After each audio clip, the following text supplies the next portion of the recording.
Good morning, Bill. Good morning, Dovi. Good morning, Dave. Morning, Good Bill. morning, Shiva. Morning. I think iPhone is David Lightman. So good morning, David Lightman. Good morning, Bensi. Okay. Did anybody remember where we were up to? Yeah, I made a line. It's Lamed Zayin with Bays. We finished with we're up to Amar of Sheish. It's about 12 lines now. Okay, perfect. So let's get started. Because today's daf is officially Lamed Ches. I'm going to try to see if we can get there. Okay, so I just showed earlier before the whole item got on. One second, Yossi, you got to read the broadcast. Today's sponsorship. Is it The on here? broadcast. I sent it to you maybe yesterday. It's on the YouTube. Maybe I didn't send it to you. Leilu nishmas Bleema bas Yaakov Yehoshua. Yitzchok Yehoshua. Yitzchok Yehoshua Weiss, the mother of Mrs. Helen Feintuch Shtechye. The yahrtzeit of Mrs. Weiss is achroin shel Pesach. Amen. Now we should have a refuah. Amen. Amen. Okay, I believe Zale Newman's wife came home from the hospital. Yes, here. Great news. So that's very good news. Good morning, everybody. Good morning, Mati. Good morning. So before we start, I sent out a WhatsApp last night, and I just wanted to illustrate some of the kalim that we were talking about. So on the third page, it just showed what the tanner is. Is it coming out clear on the screen? No. What a tanner is, what a kupach is, and what a kira is. So the kira has a place for 2 pots. A kupach has a place for 1 pot, so the heat's more intense. And the tanner, since it's made in the shape of a pyramid, so it keeps the heat in, it's the hottest type of cooking device.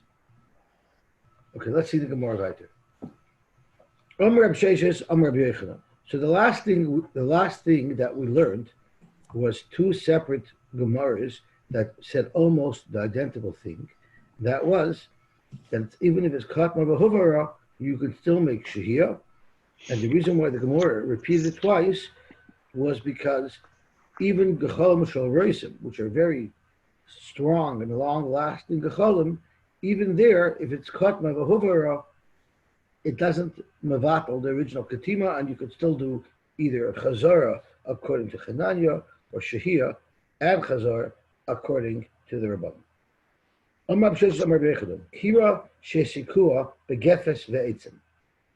So we know that doesn't really make kol, and that's not a concern, and therefore mashin oleh achamin shalohuchnu kol tzarchan. The tapshol shal bishol kol tzarchan. There it's not a problem at all because there's absolutely no chashash of shemi yechta b'gecholim because there are no gecholim. However, okar, once you took it off, lo yachzer at sheyigroif or at sheyitin efer. You have to. I'm sorry, I'm completely confused. I apologize. Gefes and Eitzim is not kash and gavava. Gefes and Eitzim do make coals, so I apologize. Mashin oleh achamin shal huchel kol tzarchan, the tavshol shal bishol kol tzarchan, which is like chananya. But okar, once you took the pot off the flame, lo yachzer, you're not allowed to put it back. Achi yigroif, oy achi eaten afer, you have to make gar for kotim, which is like chananya, kasaver masnis and hachshitnan. But to do shehiyah, mashin afal pisha in a gorf ve'in a kotim. Omarava, harvayu tanin. We actually learned in a brisa that says explicitly that shehiyah is mutter without gorf kotim, and chazara is mutter with gorf kotim. Zoktam or lishosh tanina. We learned that you can make shehiyah without gorf kotim. The brisa says, ein noisten es a pas b'toicha taner. You're not allowed to put bread in an oven close to nightfall. So we're talking about shehiyah here. Unless the baking has to somewhat start. And that means it just gets the crust of the outside. If it gets a crust on the outside, meaning it's partially cooked, shari, it's mutter to do shehiyah, it's a mutter to leave this pas in the oven, even though it was not gar for kotim. And Rashi says, shari, when you put bread in an oven, and it's not completely baked, it just gets a crust, that's comparable to a tavshil, like a cholent, that's not fully cooked. The tanner lav gorf v'kotamu. A tanner is not gorf v'kotam. So now you see another chiddush from Rashi, is that not only can you make shehiyah on a kira, you're even allowed to shehiyah in a tanner that has a lot of heat. V'nami gorf v'tanner le'mahanya grifa. It doesn't help. In the oven, grifa doesn't help because there's so much heat in it. Because it's not by misnisen. There's so much heat in the tanner. It's taking the coals out don't help. The chosh can pass that l'bshulei you have a megaveh. And when you put that pass in, you put it in with the intention of it getting fully baked. So just like there it's allowed without any type of gorf for kotam, so to a tavshel would be allowed in a kira with any gorf for kotam. Yossi? Yes. Sorry, remember we looked at Gemara that if you put the bread in, you're allowed to take it out, so you shouldn't be over the rice or something like that? So how does that That's if you jive? put it in on Shabbos. You put it in on Shabbos, okay. Yeah, if you put it in before Shabbos, then it's not a problem. We also learned that you're allowed to make chazara with a belach, because the Weiss says, Beis Hillel Haimim, Af Machzirin, which is our Mishnah. Va'at kan lo kosher Beis Hillel, ela begrufa ketuma. Beis Hillel, in our Mishnah, only allowed chazara if it was gorf v'kotam. Aber b'she'ena grufa ketuma loy. So this that you're saying, we pass on like Chananya, is actually pretty much maforish in a brisa. Frek the Gemara of Reb Sheshes Nami, why did Reb Sheshes have to tell us the same halacha if Rava actually found it maforish in a brisa? Why would an Amoyer need to tell us a halacha that we already know as fact from a brisa? So tomorrow, the Yukad de Masnisim Kamashmalam, he had to tell us the diak. What is the diak? The diak is ha karamu panah shari would be mutter. It doesn't say black and white in the brisa that if it's karamu panah, you could leave it in the oven. It says you're not allowed to put it in unless it's yikrumu panah. So you might want to ask, well, isn't it pretty obvious? If it says you're only allowed to put it in if it's karamu panah, well, isn't that really saying almost straight out that if it was karamu panah, that you're allowed to leave it in? That's Tosfos' kasha. So let's see what Tosfos says. The Yukad the Masnisim Kamash Malon, Pirush Rashi, the Kamash Malon, the Karmu Panel Shaper Dami. The Einir Zakta says, I don't like this pshat because the Dik Pashatu, the Akiva the Tana, Achi Yukmu Panel, Memelo Shma'inam, the Karmu Panel Shari. It's not a Dik, it's not a Chiddish, it's pretty obvious. Zakta says, the Dik that we're talking about is something else. The Yukad the Masnisim, the Kira, also Lashminam, that the Brisa seems to show that the right way to learn the Mishnah is to learn it in a way where it's consistent with Chananya, and we know on the first Hamoed Aleph of the Perek, the Gemara had to re-engineer the entire Mishnah. The Gemara had to do a whole renovation project on the Mishnah. That's the diak that Reb Sheshes' chiddush is, because otherwise you wouldn't know the halacha of Chazara, that it only applies to Chazara from our Mishnah unless you did a major renovation project like the Gemara did. And that's what Reb Sheshes brought to the party. Zog the Gemara weiter. Amar Reb Shmuel bar Yehuda. Amar Reb Shmuel bar Yehuda. Amar Reb Yechanan. Kira shesikua, the gefesh of the eitim, mashin oleh tavshol shabishol kol tzarchai, the chaman shehuchim kol tzarcham, even if it's mistamik v'yafalei. Omer lei hahumi drabanan Reb Shmuel bar Yehuda. How could you allow to leave food on a flame without gar for cotton? For Rav Shmuel, the Amri Tarvayu, they both said that mistamik v'yafalei is osir. So how in the world could you say it's mutter? Amalei, he told him, Odu les ano yoda, the Amr Reb Yosef, Amr Reb Yehuda, Amr Shmuel, Mitztamik v'yafalei aser. I know what Shmuel and what Rav's opinion is on this sugya. They paskin like the Rabbanan, but I paskin like Chananya. When I told you that you could be mekel, it was Reb Yochanan. Reb Yochanan disagrees with what Rav and Shmuel say. Reb Yochanan kamina. Amalei Rav Ukva mi Meisha l'Ravashi. Therefore, Atun de Mekarvisa l'Rav and Shmuel, You who live in the jurisdiction of Rav and Shmuel, it's appropriate for you, Avidah Rav and Shmuel. You should be machmer, and you should not be allowed to do shehiyah unless it's Gorah for Katan, just like the Pesach of the Rav in your jurisdiction. And none, us, who we live in Reb Yochanan's jurisdiction, Navid Reb Yochanan, will pass like Reb Yochanan. Amar Abai Reb Yosef, Mahu L'Shos, are you allowed to make shehiyah without Gorah for Katan? Again, another conversation, the recording how we paskin. Amar Lei, Reb Yehuda, Mashalei, Reb Yehuda allows it. Amar Lei, Barminei Reb Yehuda. You can't bring the right from Reb Yehuda. The Kibbutz of Mesukanu, since he's a sick man, and Rashi says he used to get seizures, and cold food was bad for him, and he needed to eat warm food. So afilu Shabbos nami shoril mevedli. Technically, he would be able to put food on the stove on Shabbos because he was a chol masukah. Leave a loch for regular healthy people like you and me. What's the locha there? Amar lei. So he told him besura mashu in surah they let the Reb Nachman bar Yitzchok Morid of Dahava. Reb Nachman Yitzchok, Rashi says, was known to be medaktik b'maiso. He was particularly makbid on halacha. Umashilei v'achol, and he also made shehiyah without gorah forgotten. Amar Rashi, k'im lechamet Rav Huna. I once was standing in front of Rav Huna, the shahin lekasa the harsana. We we left on the stove over Shabbos kasa the harsana, which Rashi Taichi says dogim hamevusholim b'shamnam b'kemach, some type of fried fish. V'achal, and he ate it. Now we're not sure why he ate it. We don't know. Maybe he holds like the Rabbanon that you're not allowed to make shia unless it's going for cotton. But if it's mistamik v'yafal, if it's fully cooked, then you are allowed to make shia. Or maybe he held that since there was flour in this fried fish, that automatically makes it mistamik v'rali.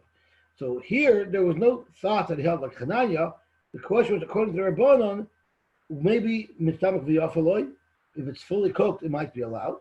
Or maybe if it's fully cooked, it's not allowed, but it's the case of mistamik v'rali. So before we get into that, I want to just quickly look at this toisus, which again is an important toisus, because once again it talks about that we paskin halacha l'maisa like Chananya. So let's have a look. Amar Rav Sheshes, Amar Reb Yochanan, Kira Shesikur Bekeves Ve'etzim Mashna LaTatzo Shalabishal Kol Tzarchet. Pasuk Rach Dalachik Rav Sheshes, Amar Reb Yochanan. We pass like Reb Yochanan. Why the Rava the Amar Tarvayu Tanini Svir Lekavasi? Rava actually brought a ride from Bryce, so Rava clearly holds that we're supposed to pass them like Chananya.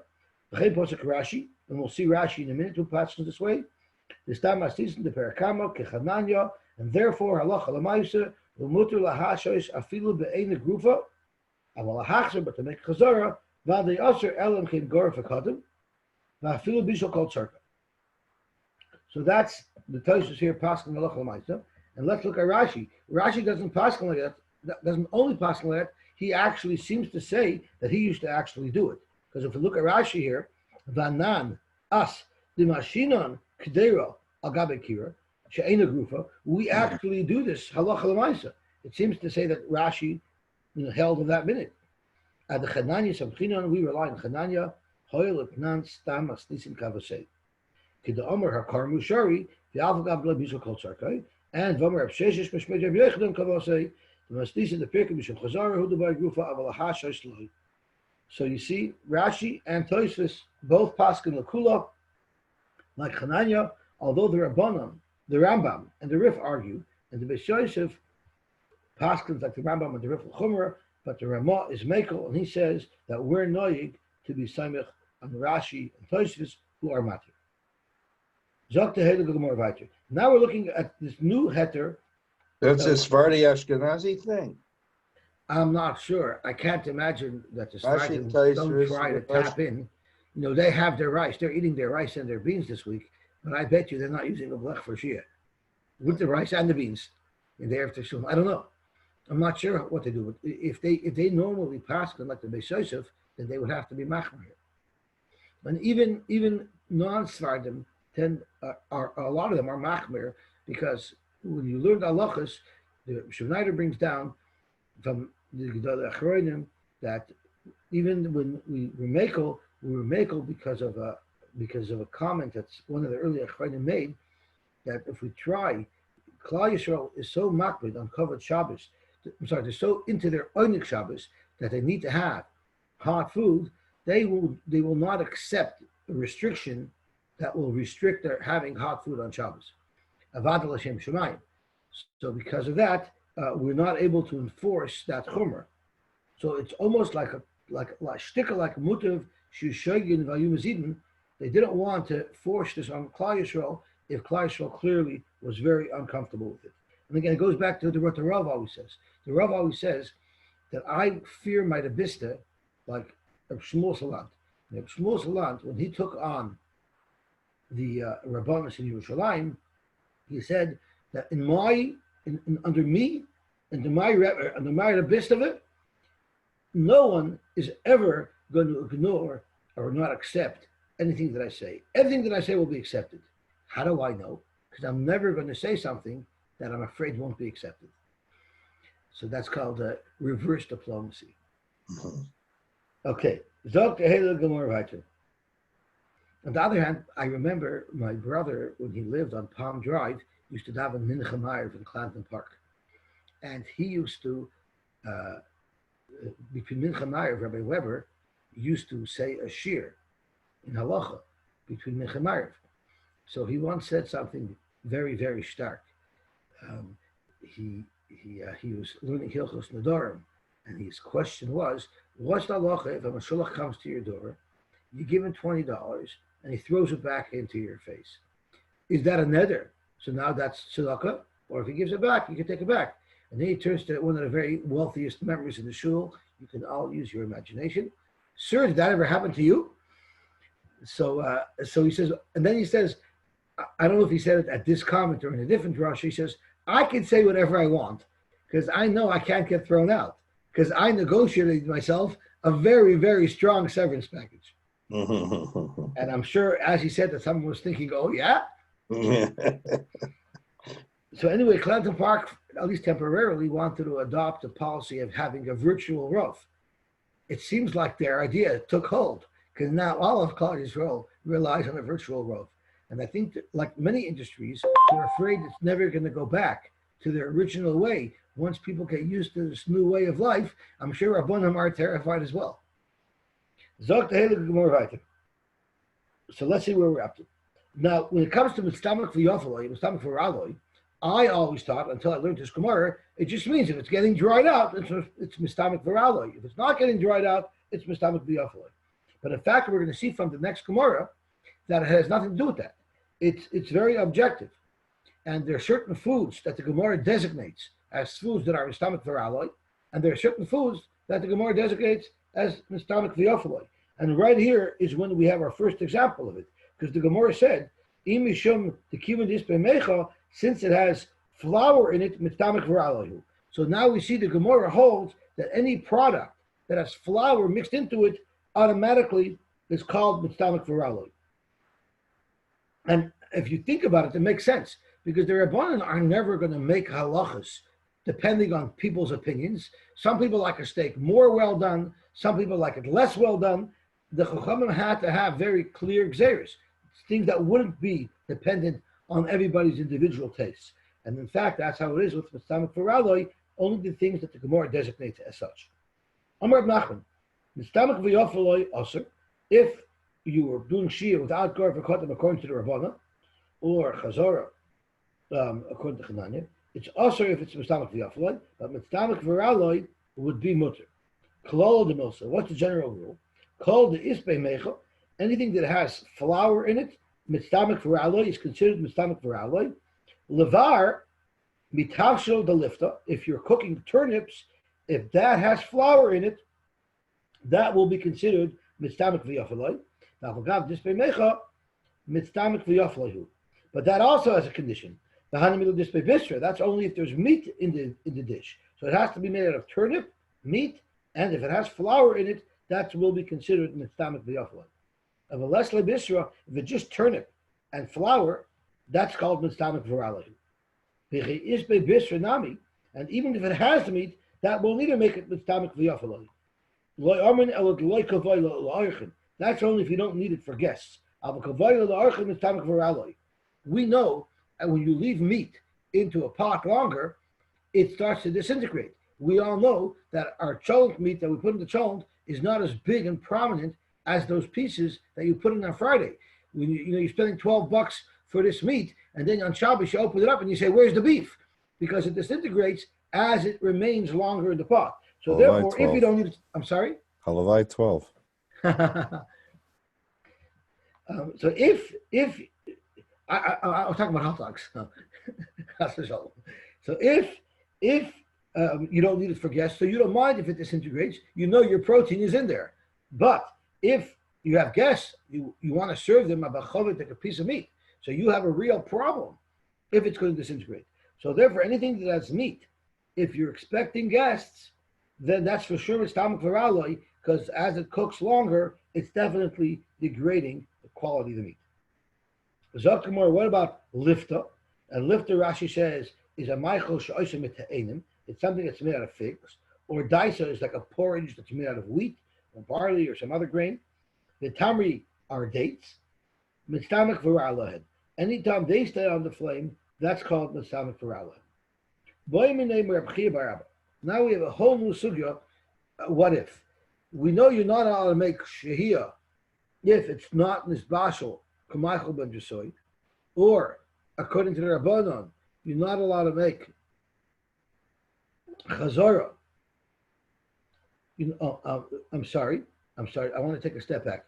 Rashi, Tosha says very clearly, the shaila is, even though we hold like Hananya, our shaila is with the loy bashal, k'maichel ben jesoi, where even Hananya is moida that would not be allowed. Shehiyah would not be allowed. Okay.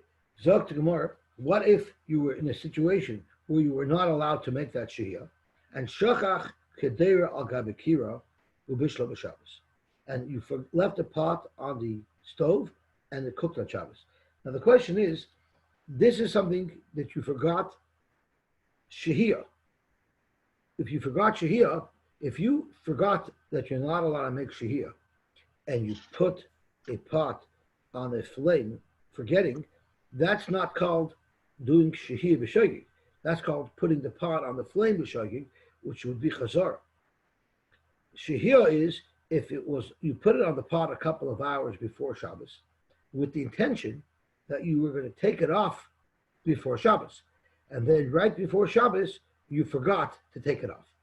So that's called a shogig of shehiyah. Ma'u, what would halacha be?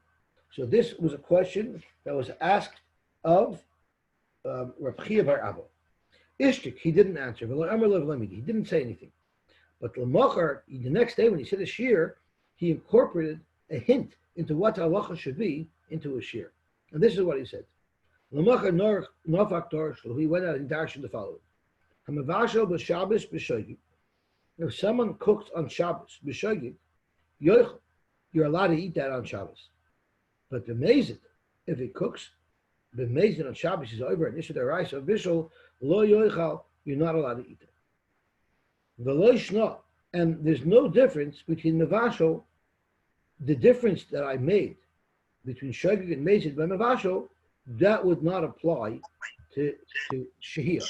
Shehiyah, there would be no difference between shogig and mezid. Zok to Gemara, my veloishna. Does veloishna mean that by shehiyah it's lachomer and both shogig and mezid would be usher to use that food, or does it mean veloishna and both shogig and mezid would be mutter to use the food? So let's think about it. At first glance, mevashel should be much worse. You were over this or the rasa via diet, yet shehiyah you merely forgot. So at first glance, I think we would all agree that it should be less chomer. And if mevashel b'Shabbos is usher b'mezid mutter b'shogig, then what Reb Chia bar Abba must have meant was that shehiyah that you forgot and you did on Shabbos, that for sure should be mutter. But there's another side to the equation that the Gemara is going to illustrate. So Zok to Gemara, Rabbi Reb Yosef, Darmi Tavayu, lehetera. And the svara is like we just said, mevashel hu deka avid ma'isa. by Mavashal, you physically did something on Shabbos. Therefore, b'mezid lo yochel. It's much worse. You actually did an action that's usher. That's why you're not allowed to eat it if it's mezid. Aval high, but the aver of shehiyah, the loika of it ma'aser, b'mezid, you didn't do anything. The loika of it ma'aser, you didn't do anything. You just forgot it, or you just left it on purpose. B'mezid nami yochel. Now it's interesting. You could have easily said another svara.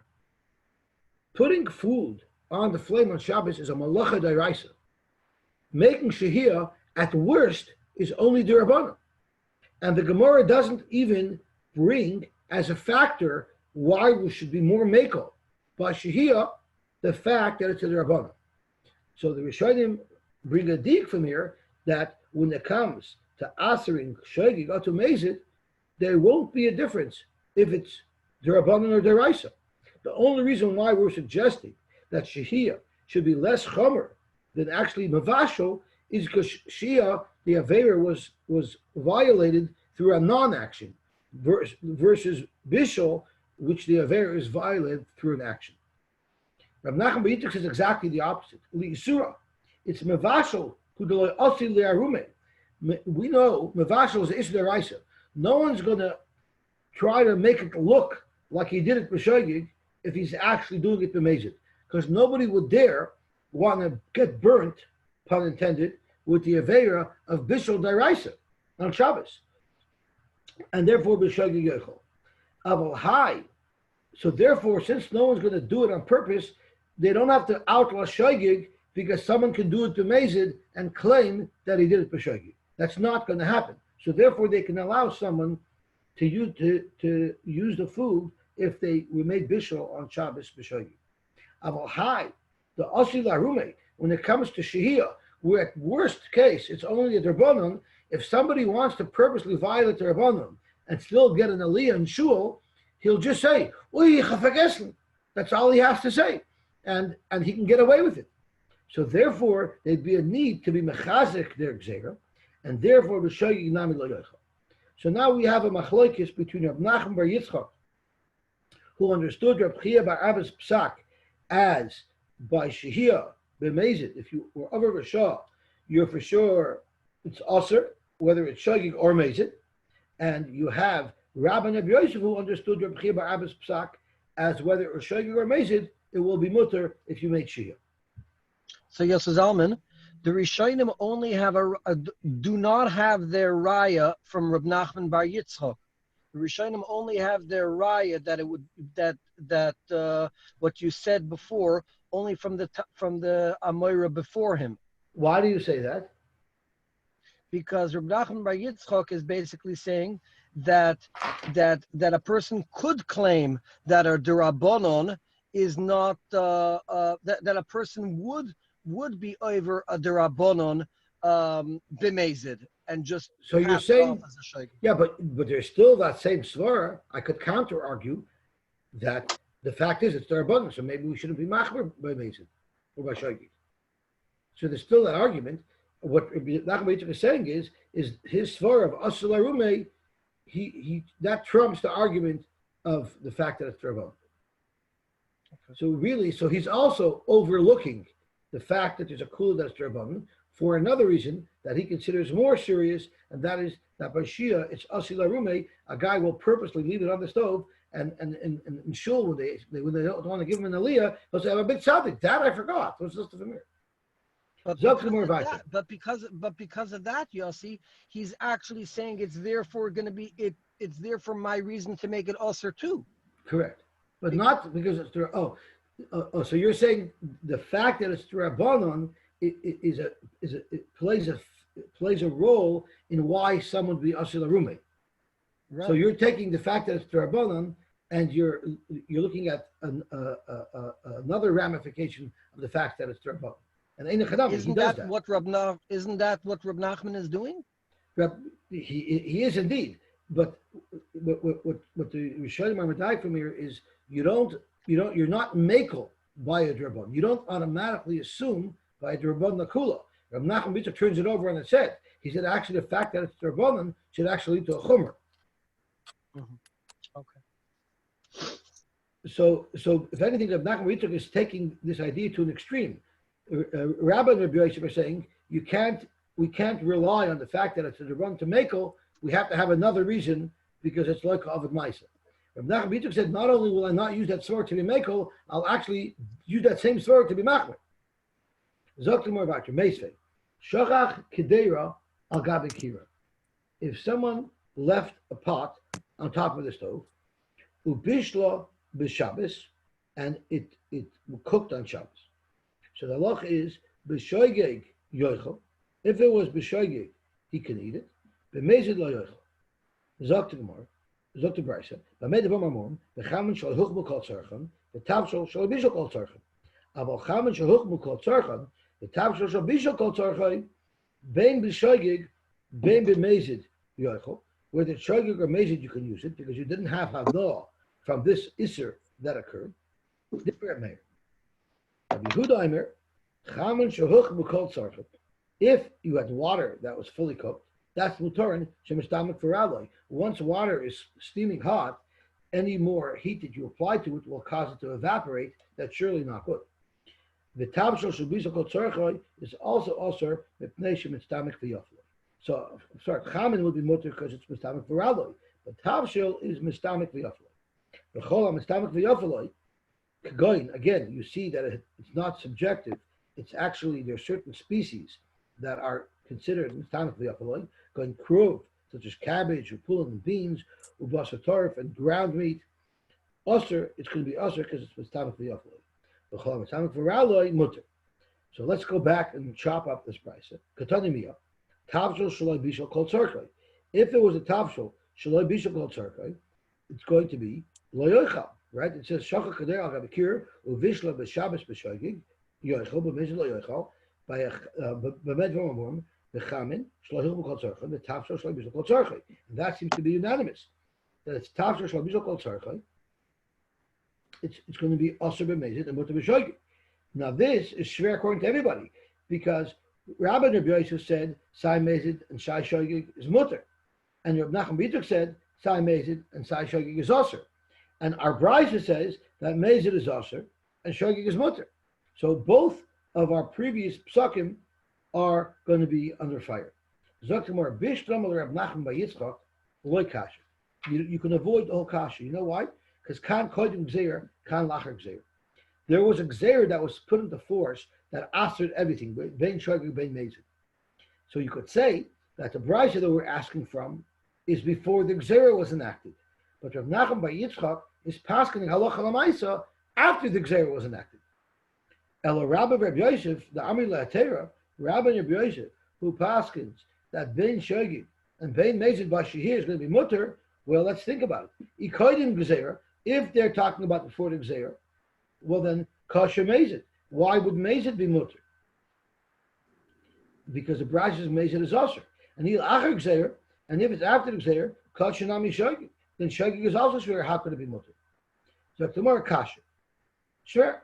But from this kasha, the Gemara seems to prefer Reb Nachman Bar Yitzchok over Rabbah and Reb Yosef because they do have a problem with how they deal with the Mishnah.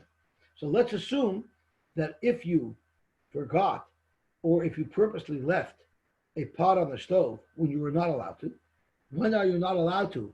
That's if it's not even cooked. Kemachal bedrasoy, it's a raw pot, a fresh pot. So if you leave a fresh pot of chol on the stove right before Shabbos, Reb Nachman Bar Yitzchok holds whether you did it by mistake or whether you did it on purpose, you would not be able to use that food. Now the Gemara said, you introduced this thing about a gzeira. We know nothing about it.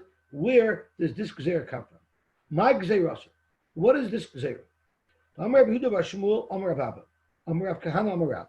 They used to say, and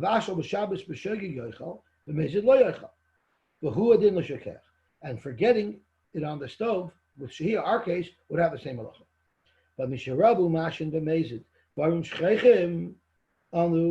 But when exactly this iarume started to happen in real life, and people were purposely leaving food on the stove that they were not allowed to, and to protect themselves and their reputations, they lied, and they said they forgot. So So now they said it's usher across the board. Whether it's shogig or mezid, everything's usher. And that seems to be the psak that the Gemara remains with, that if you violate the Rabbanan of the Isur Shia when it's not cooked kol tzarkoi, it's going to be usher bein shogig bein mezid. Now we have a little bit of a complicated sugya. So in order to refresh our memory so that it should become easy, I want to go back to a brisa that we just learned. So let's go back to the brisa of Mesa, because the Gemara is going to ask a stira in Reb Yehuda and a stira in Reb Meir. So let's just review this brisa. Shachach kader al gabikira ubishlo b'Shabbos b'shogig yochel b'mitzlo yochel hamed v'mamur b'cham shaluch b'kol tzarchan v'tavshol shol b'shol kol tzarchan. Now here's where we need to focus. Aval chaman shehuch b'kol tzarchan v'tavshol shol b'shol kol tzarchan bein b'shogig bein b'mezid yochel. The Reb Meir holds that if it was a tavshol shnishpashal kol tzarchan, you're allowed to eat it. Divrei Reb Meir. Rabbi Yehuda Omer, a chaman shukma kol tzarchan, which is for sure the mitzdamek v'raloi mutarin. Nation mitzdamek v'raloi. The tavshol shubishal kol tzarchan also nation mitzdamek v'yavloi. And mitzdamek v'yavloi is going to be also. So that's the machlokes of Meir and Rabbi Yehuda. Now we learned yesterday a different brisa that quotes a machlokes between Rabbi Meir and Rabbi Yehuda. So let's go back to Lamed Zayin Amud Aleph and let's review the brisa of the Shtei Kirois Hamasimois. This was a brisa that came up twice on Lamed Zayin, and now it's coming up again, and we're going to have a problem between these two brises and these two machlokes of Rav Meir and Rabbi Yehuda. So let's just review the brisa on Lamed Zayin Amud Aleph. Toshima, Beis Kirois Hamasimois. You have two kirois that are side by side. Achas Gerufa, the Achas Ketuma, Achas Gerufa Ketuma, Achas She'ena Gerufa Ve'ena Ketuma, Mashin al Gabi Gerufa Ketuma, Ve'en Mashin al She'ena Gerufa Ve'ena Ketuma. Umahein Mashin, what are you allowed to make Shiyah on the Gerufa Ketuma? Ve'shamir Amim Ve'loi Klum, U'Besil Aimim Chamin Avaloi Tavshel. You're only allowed to be Masha Chamin and not Tavshel. Okar, but if you took it off, and we're talking about Chazorah, Divrei Kol Yachzer, Divrei Reb Meir. That's not going to jive so well with the Reb Meir we looked in our brisa on Lamed Ches.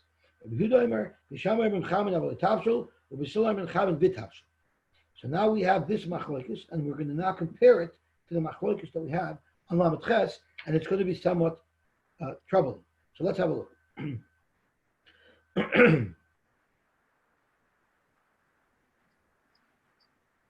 Kasha de Reb Meir at Reb Meir, Kasha de Reb Yehuda at Reb Yehuda. So what is the kasha? Reb Meir. So Rashi makes it very clear.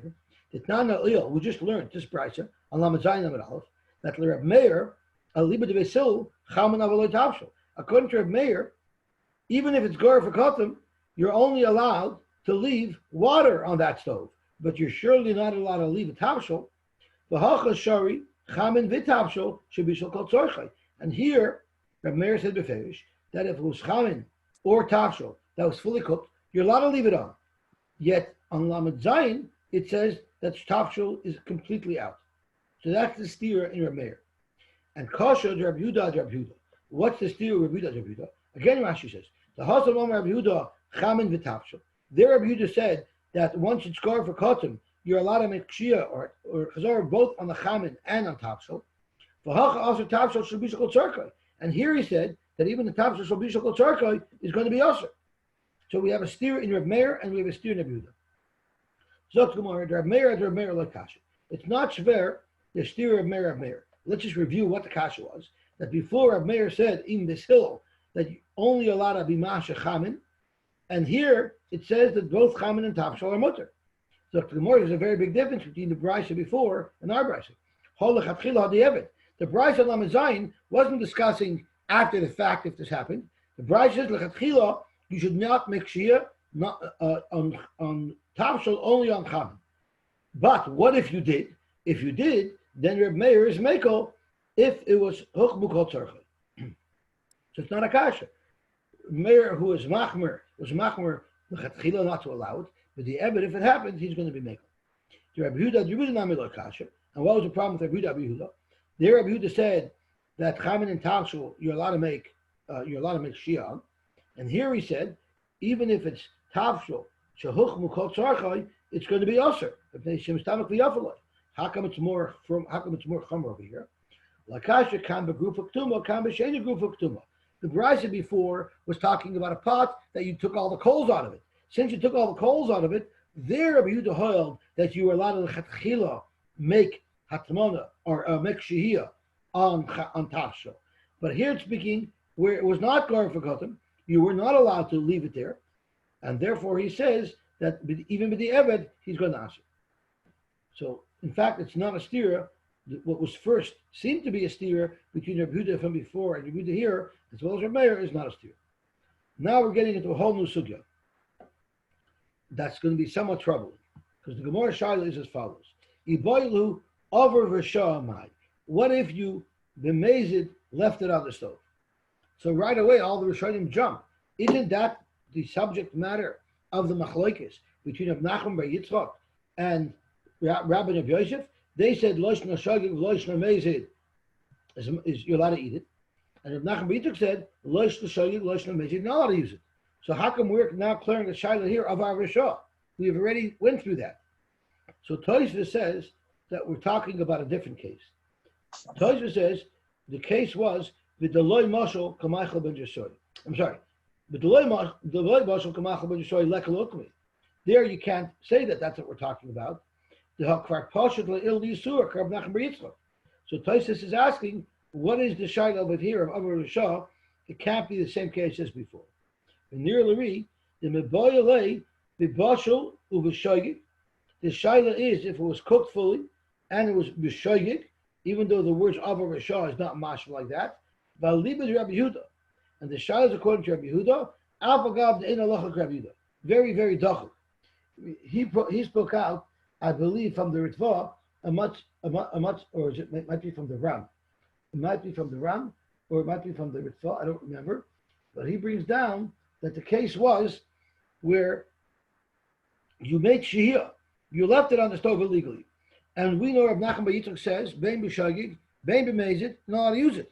But what happened if before it had a chance to be mitztamek at all, before you had a chance to benefit from the flame, you quickly took it off? So you never had that benefit.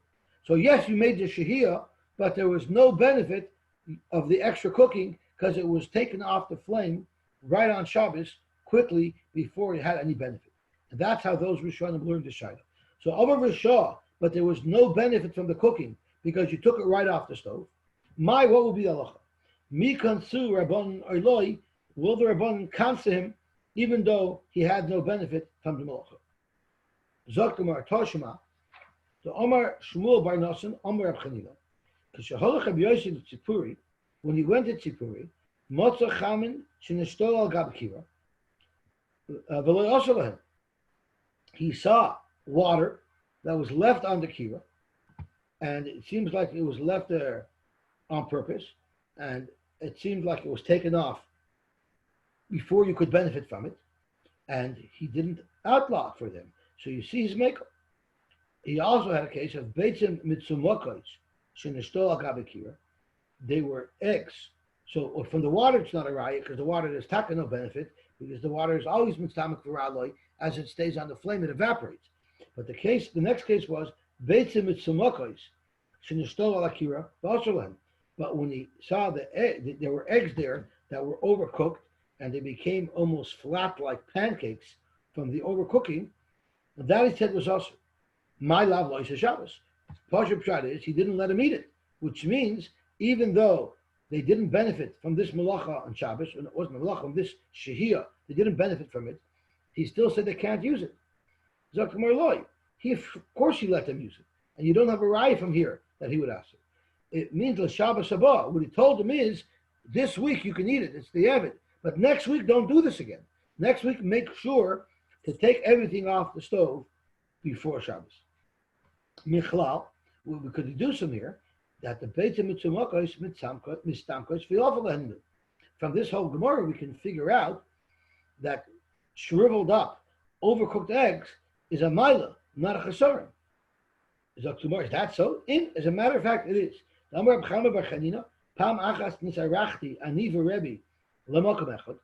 once was hosted together with Reb Chama bar Chanina, so together with Rebbe in one place, and of course, two Rabbanim come, they're going to be served the greatest delicacies, and this was during the week. What delicacy did they serve us?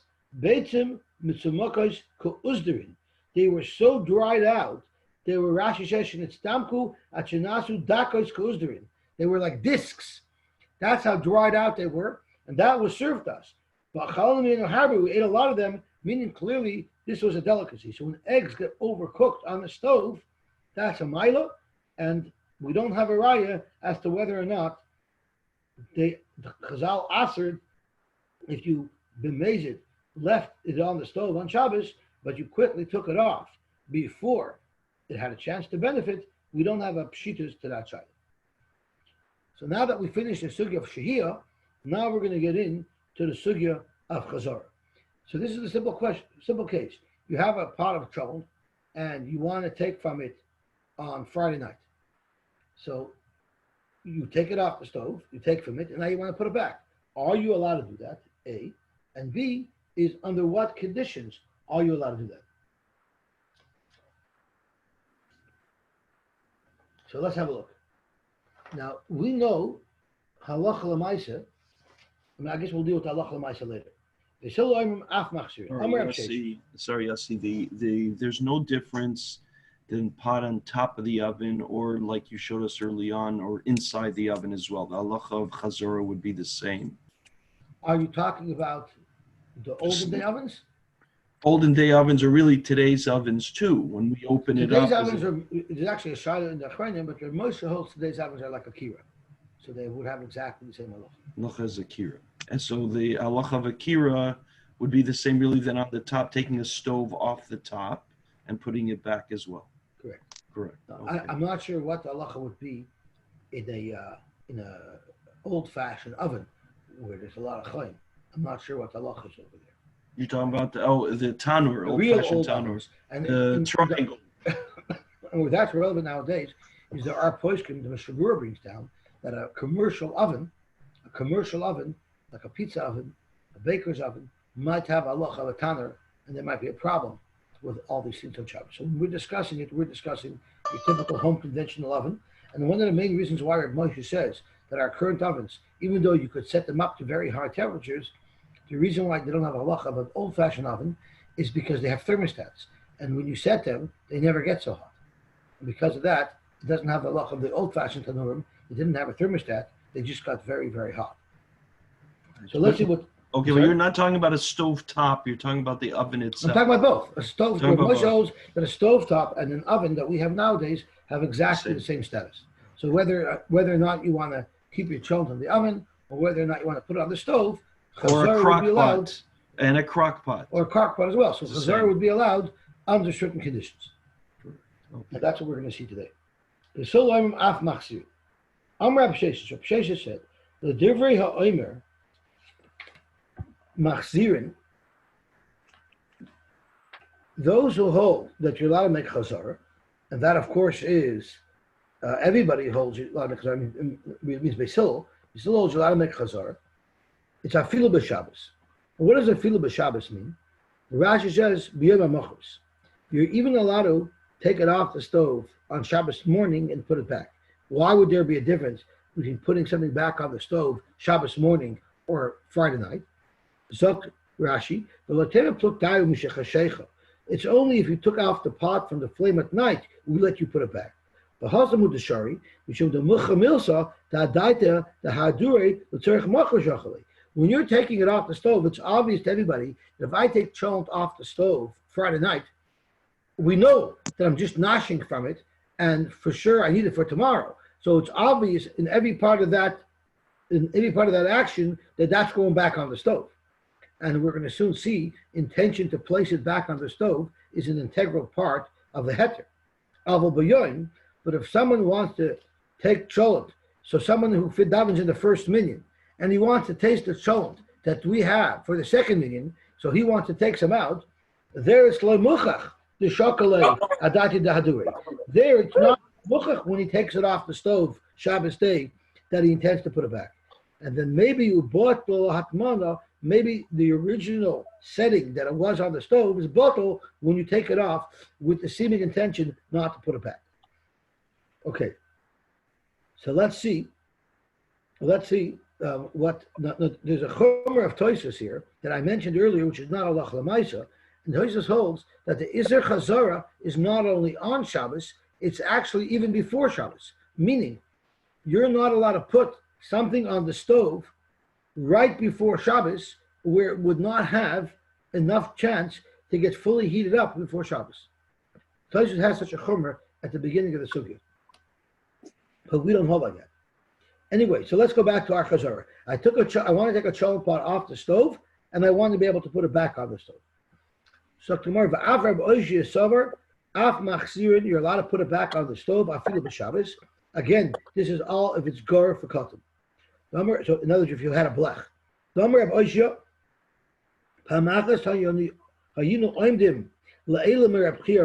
We were staying on Shabbos around in front of Reb Rabba. The Halanullah, he must have been upstairs. We were downstairs. The Halanullah, kumkum shalchayim midiyuta tachtoina. We took a jug of hot water that was sitting on the stove on the lower level, and we went up to the upper level to bring him this hot water.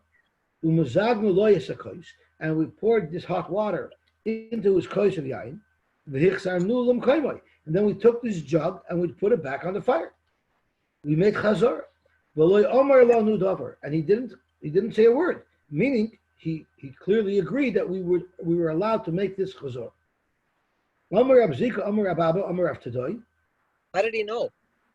I guess he must have known. If he was upstairs in his apartment, how did he see us go back into the kitchen and put it back on the flame? Right. He must have known. It must have been in such a way where he was aware of it. Okay. Or maybe they said, okay, we're going to pour you some hot water, and then we're going to go put it back on the stove for later. So it must be that he knew. Otherwise, his non-protestation would not be right. Good point. So it's a good point. It had to be where he was aware of it, of course.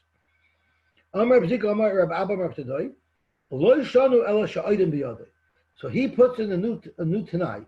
You have to have been holding on to the pot the entire time. But if you put it down, you took chol out of the flame, you took it out of the stove, and you put it on the counter, that's usher, because that creates as a hefsek, and you're no longer allowed to put it back.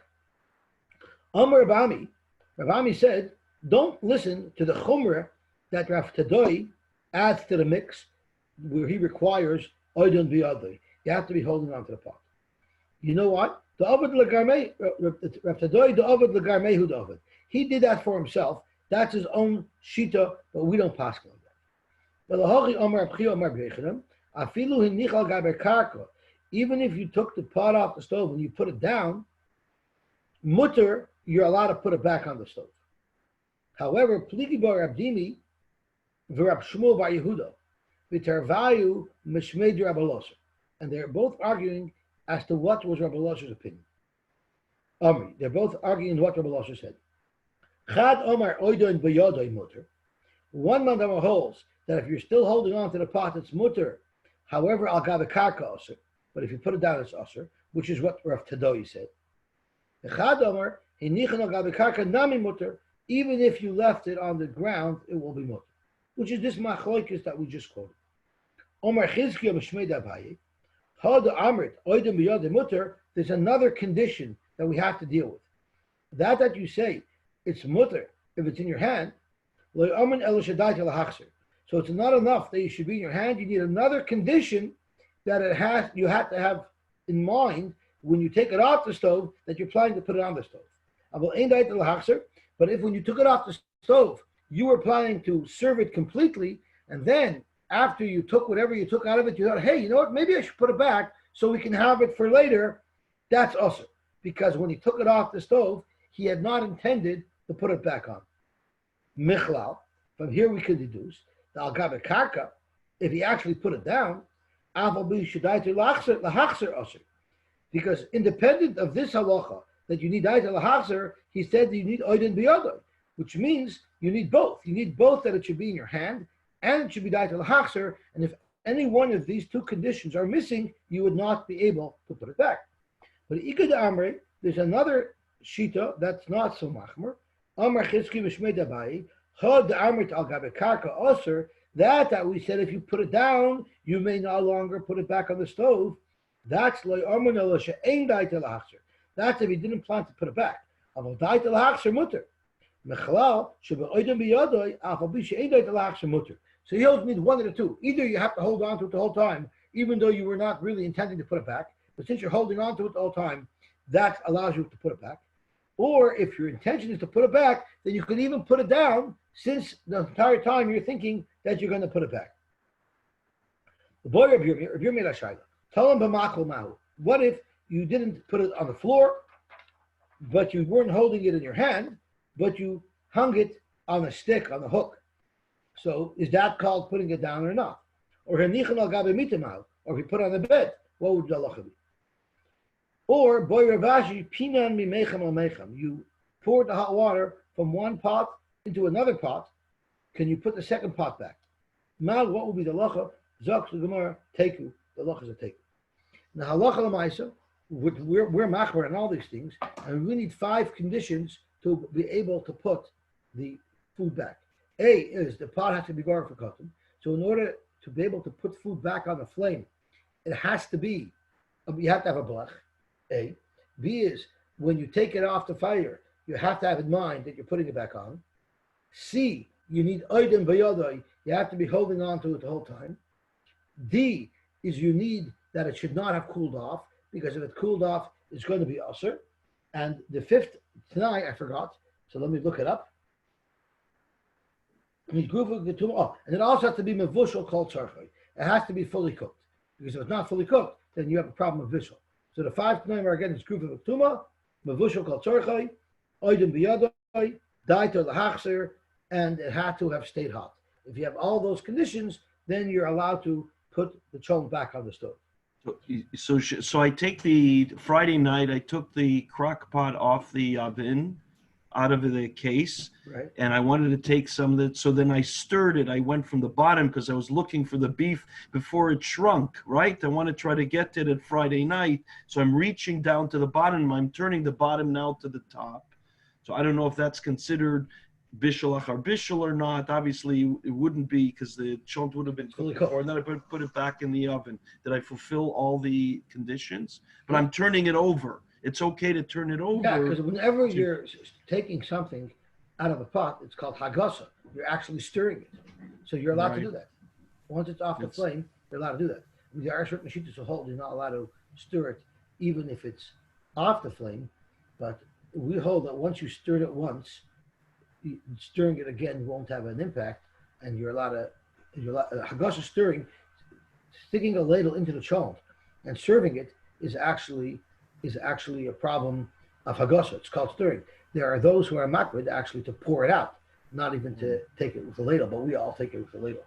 So he had a very interesting shiloh. Yes, in this case that we just spoke about was about water, that they brought water upstairs. So in the beginning it said that so how does that differ? Because that's raw light. Is there any difference between raw light and type light?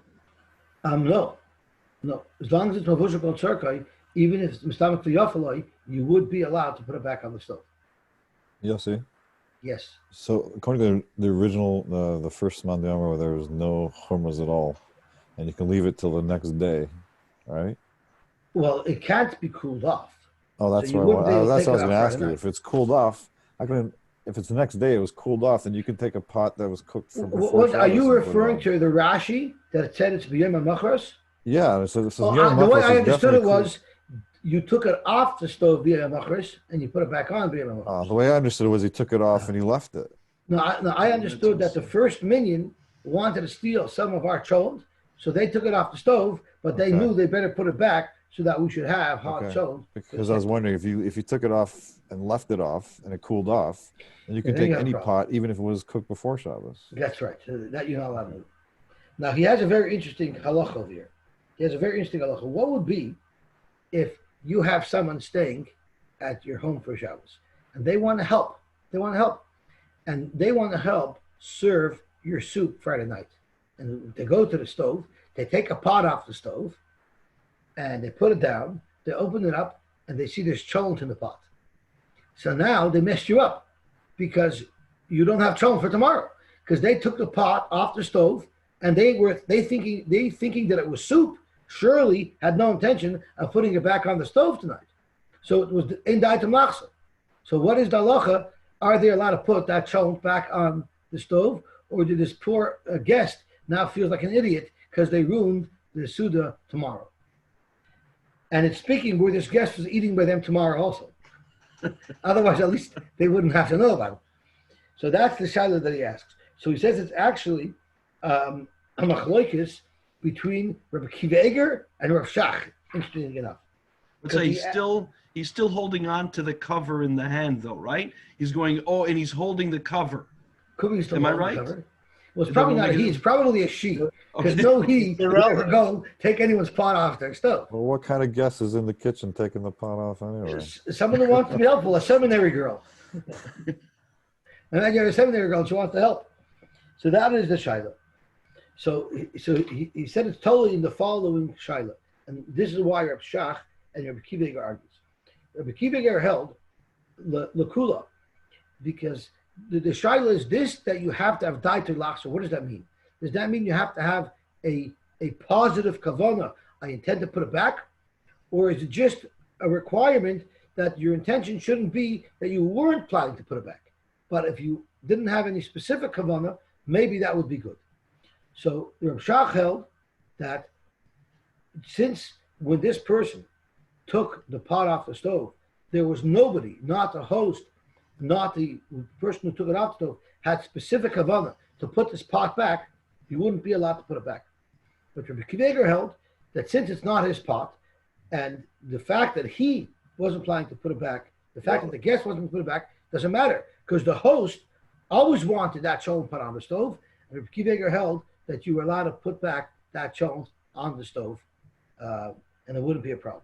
So the case of the first minion coming and taking cholent, it's not their cholent.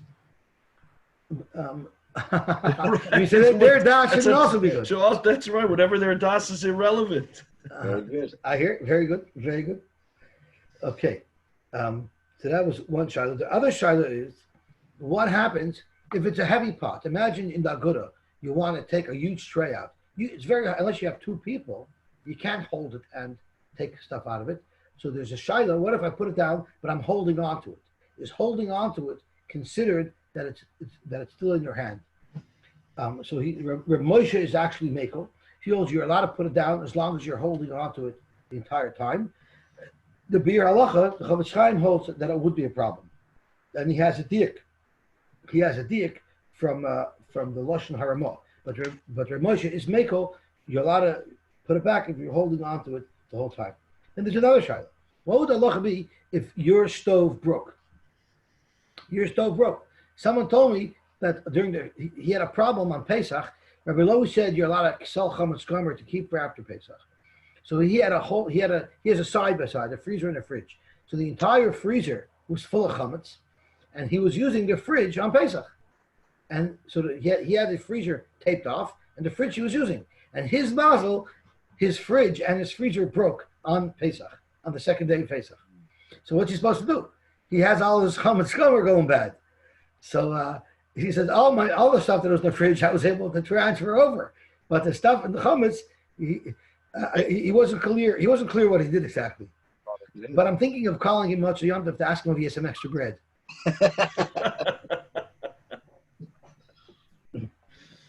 Okay, anyway, you don't have to worry. He's a person who can afford to buy a new oven or a new fridge without any difficulty. It was just the frustration that it happened right on Pesach. So what's the halacha if your stove breaks and you want to take your cholent? Friday night your stove breaks. You want to take your cholent and move it next door. That happens sometimes in the Agudah when the battery backup goes down on the stove and the fire goes out. So would you be allowed to take the cholent from the Agudah and move it next door into someone's house so that it will still be hot for tomorrow? Because the problem is when your stove broke, that should be considered like a hiniach al gabi karka.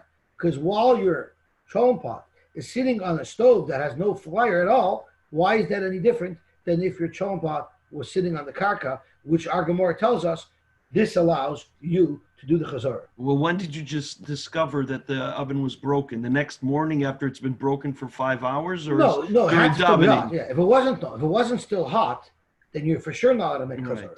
Right. So obviously it was still hot, but the problem is that considered that al kaven karka.